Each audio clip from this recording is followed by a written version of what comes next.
I mentioned to you the other day, off air, of course, that there was an interest that I was seeing and a lot of the listeners about Smackdown, a match between Roman Reigns and Daniel Bryan with a stipulation that I believe if Daniel Bryan lost, he had to leave SmackDown forever. A blessing, some may call that. But I mentioned to you that a lot of people wanted to potentially see that and, of course, naturally wanted to hear your thoughts on it. And did you, go ahead. Don't quit beating around the bush. Just say exactly what you mean. Some people were saying, hey, this might actually be a decent fucking wrestling match and something worth watching. What'll Jim think about it? Because everybody was holding out hope that this might actually be worth watching. So don't sugarcoat things. Go ahead and say what you mean. That's exactly it. There was going to be a match that had potential to be good and worth your time on a 2-hour wrestling show. There was supposed to be a match worth your time. Yes, and I will... Actually, here's the thing. I went over and above the request that you made of me, and since I recorded the whole show, I said, you know what? I'm going to start zipping through this, and when something that I believe might interest me happens, I will slow down and watch it, right? Even before we get to the big match.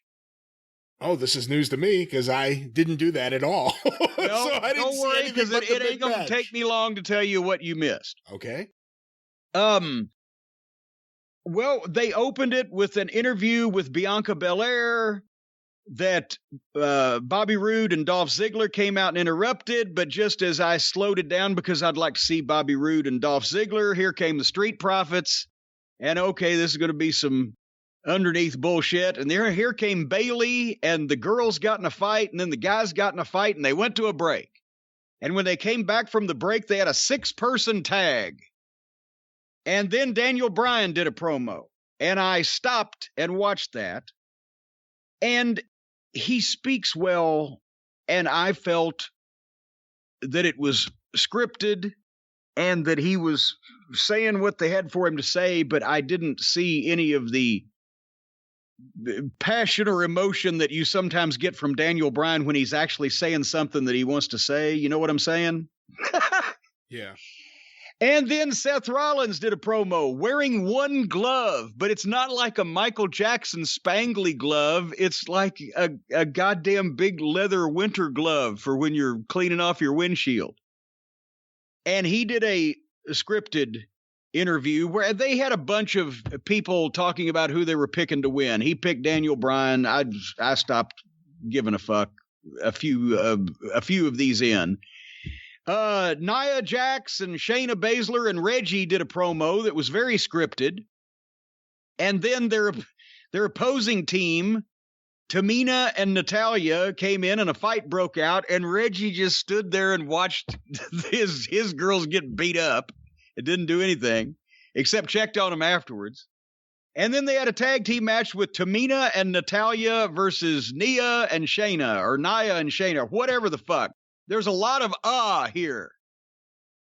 And I would be lying if I said I watched this, even for the potential comedic value. However, Tamina won with the Superfly splash off the top rope if Superfly was a drunk falling off a curb.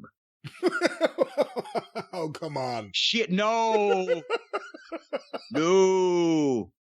Obviously, and it would be great. It would be a wonderful thing if Jimmy Snuka was so over and that move was so over, and she's the family, and if she could get up there and do it like he did it and spring off, and it was great. But no, they're having her do it because that's his thing. She wasn't real sure of herself when she got up there, and then when she came off, it was feet first and kind of the rest followed. Rey and Dominic Mysterio did a promo, and my God, poor Dominic. When you hear people recite scripted lines they've been given with no emotion, it's bad, but when you hear them recite scripted lines while trying to sound cheerful and excited about something, but they're obviously not because they're scared to death they're going to fuck this interview up.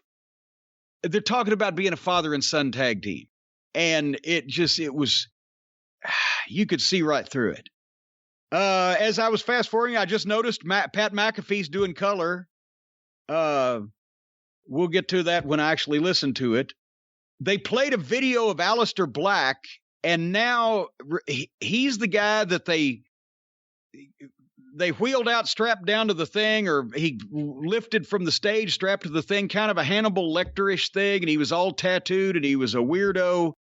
Now he's wearing glasses, reading from a book of ancient sorcery, speaking like a professor, and telling some kind of weird story with, including animation that they've done for it, that sounded like one of those independent horror films where you don't actually know what you're supposed to be scared of, but they're talking spooky.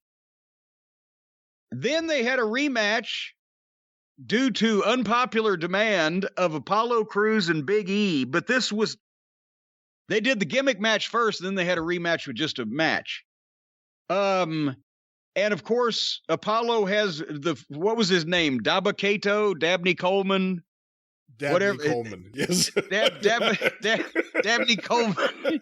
He used to be Dabney Coleman, and now he's General ZZ, or General Jaja.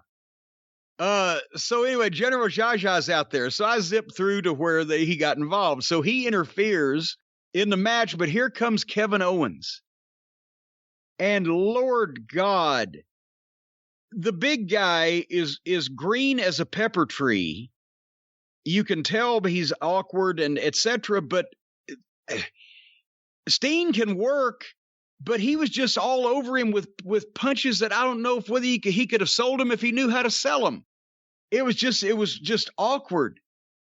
And then also Owens is all up over him, but then Zayn came in and saved the Giant, who was backed in the corner getting his shit punched out of him by Owens, and Zayn comes in and stops Owens, and they beat up Owens and Big E.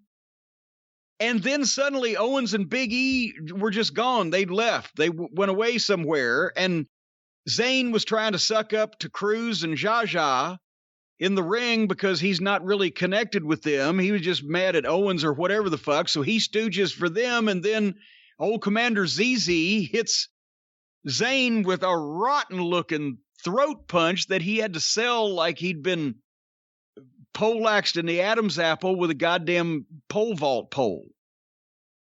So this was kind of awkward all the way around. But as the Giant, I mean, they weren't. He didn't go down, but he'd shove them and they'd come right back, and then somebody would get him from behind or whatever. Is the only way the Giant got an advantage. I didn't understand that whole thing.